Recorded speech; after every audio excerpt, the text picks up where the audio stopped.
बाहर प्रतीक चाहिए, तब जाके अंतर में हम अभ्यास कर पाएंगे। जब तक कि प्रेरणा का स्रोत नहीं होगा तब तक अंतर अभ्यास में हम आगे नहीं बढ़ पाएंगे। हाँ, इसीलिए गुरु महाराज ने कहा बाहर प्रेरणा के लिए सत्संग करो, प्राप्त करने के लिए ध्यान करो। परोक्ष ज्ञान के लिए सत्संग है, अपरोक्ष ज्ञान के लिए ध्यानाभ्यास है।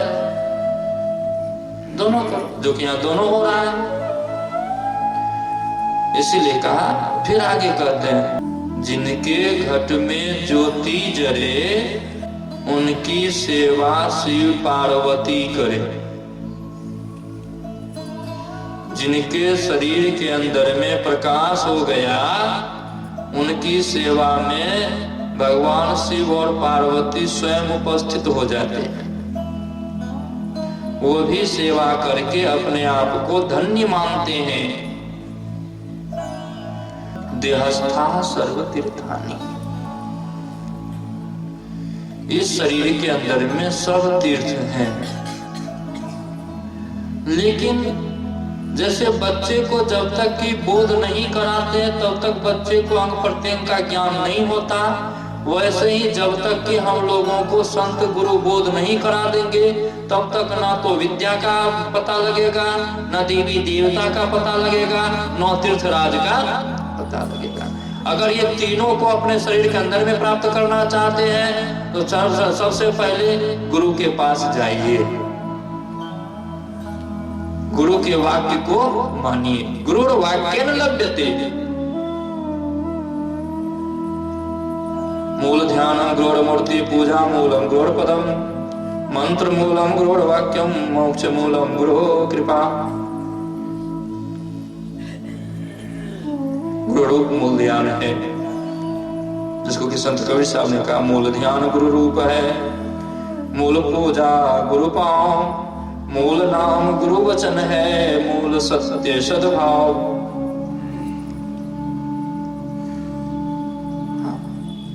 मतलब अगर सबको प्राप्त करना चाहते हो गुरु वाक्य को मानो। गुरु कहते हैं संत सदगुरु का ध्यान करो। नहीं, जब तक कि ध्यान नहीं करोगे तब तक एक बिंदुता की प्राप्ति नहीं होगी, और जब तक कि एक बिंदुता की प्राप्ति नहीं होगी तब तक वो नाम मिलने वाला नहीं है। और जब नाम ये नहीं मिलेगा तो मोक्ष कैसे प्राप्त करेंगे? जिसके विषय में कहा गया, बिन पावन की राह है, बिन बस्ती का देश, बिना पिंड का पुरुष है, कहे कबीर संदेश। कैसे उसको प्राप्त करेंगे? उसकी युक्ति संत कबीर साहब ने बताई। क्या? नाम जपत स्थिर भया, ज्ञान कथक भया लीन, असुरत शब्द एके भया, जल ही होएगा। मतलब क्या? इसका मतलब क्या? बताइए, पानी कभी मछली बनता है? वहां करे पानी ये मछली बनेगा। कहना बात हो गया, लेकिन बनता है।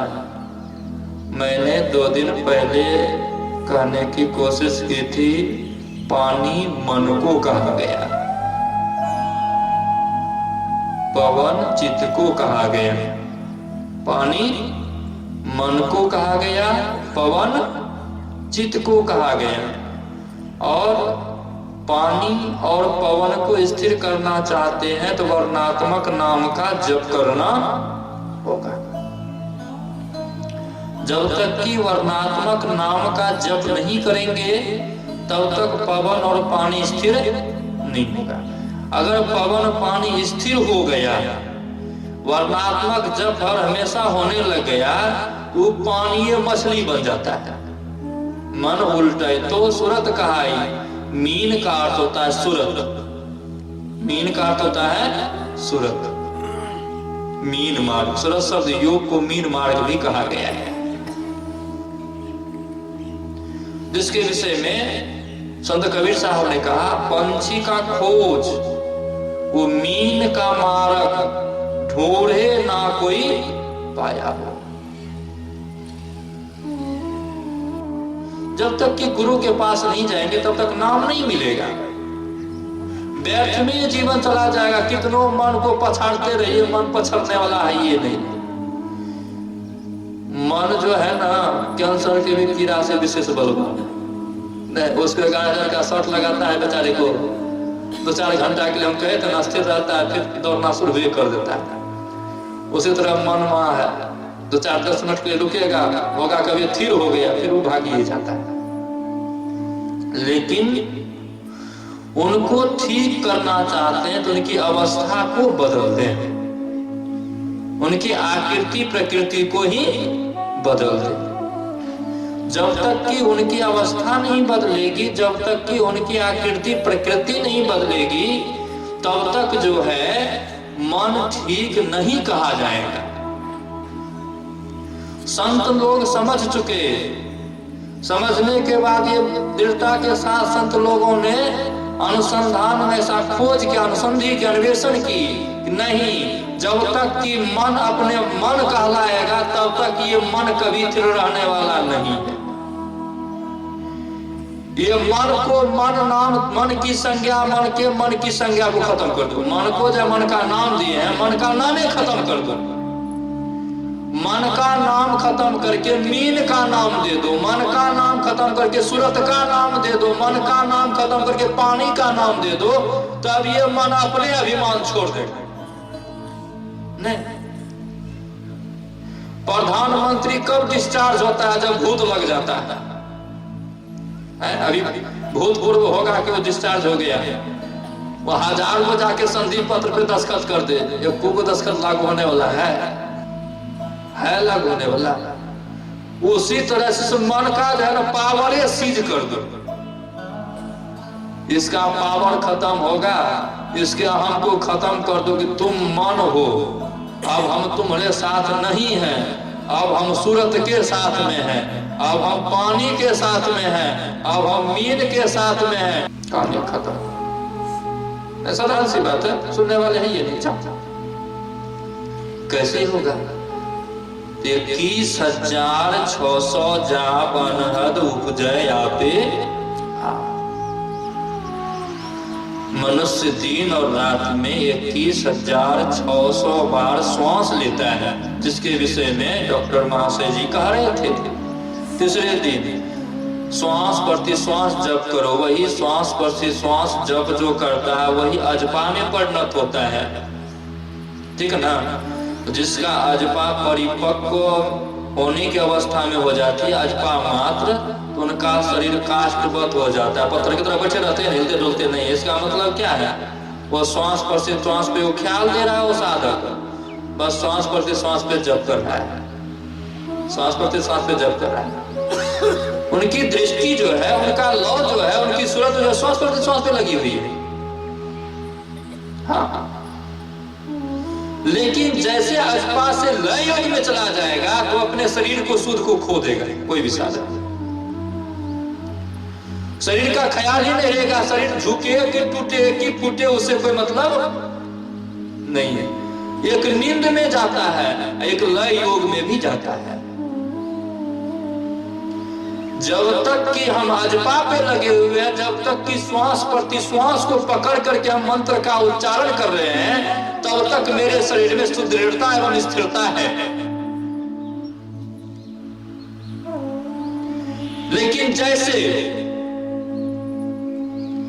इस जप के परिपक्व अवस्था को प्राप्त करने के बाद जब हमारी दृष्टि एक बिंदुता में सिमट जाएगी, कहां? ईरा भगवती गंगा, पिंगला यमुना नदी, ईरा पिंगलयोर मध्य शुष्कमना सरस्वती भाई, योग हृदय वृत्त केंद्र बिंदु जो चम चम चमके ना। कैसा स्थान है? चमकीला स्थान है। नजर जोड़ी तकी धसाए ताही में धुनि सुनी पावे ना, सूरत शब्द के कराय कमाई निज घर जावे ना, निज घर में निज प्रभु को पावे अति हुलसावे ना, में ही अस गुरु संत युक्ति यम त्रास मिटावे। इस युक्ति के द्वारा ही हम भवबंध से बच सकते हैं, हम यम यातना से बच सकने में सामर्थ्यवान हो सकते हैं। इसके सिवाय और कोई दूसरा मार्ग, और कोई दूसरा उपाय, और कोई दूसरा रास्ता नहीं है। ना हुआ है, ना हो रहा है, ना होगा, भूतो ना भविष्यति। त्रिकाल बाधित वो स्थान कहाँ है? दोनों आंखों के बीच में। मैंने कहा था जहां माताएं बिंदी लगाती हैं, जहां पुरुष तिलक लगाते हैं, जो सर्वसाधारण समझ जाए। नहीं, बिंदी कौन माताएं नहीं पहनती है? तिलक भले पुरुष नहीं लगावे, लेकिन माताएं की बिंदी को तो सब कोई देखता है ना, है? कि बस वही जो जहां माताएं बिंदी लगाते हैं, जहां पुरुष तिलक लगाते हैं, उसी को तुम योग हृदय समझो, बाहर से नहीं, लेकिन उसको प्रकट करने के लिए अपने अंतर में दृष्टि को जोड़ो, दृष्टि को स्थिर करो, जोड़ो, एक जगह एकत्रित करो। हाँ, वहीं पे सुषमना दिखाई देगा, नहीं, सुषमना प्रकट हो जाएगा। सुषमना नदी प्रकट हो गया। सुषमना च सरस्वती, जो कि ज्ञानमयी नारी है, जो कि ज्ञानमयी नारी है, ज्ञानमयी इंद्री है। और जिसको उस इंद्री का थोड़ा थोड़ा भी ज्ञान होने लग गया,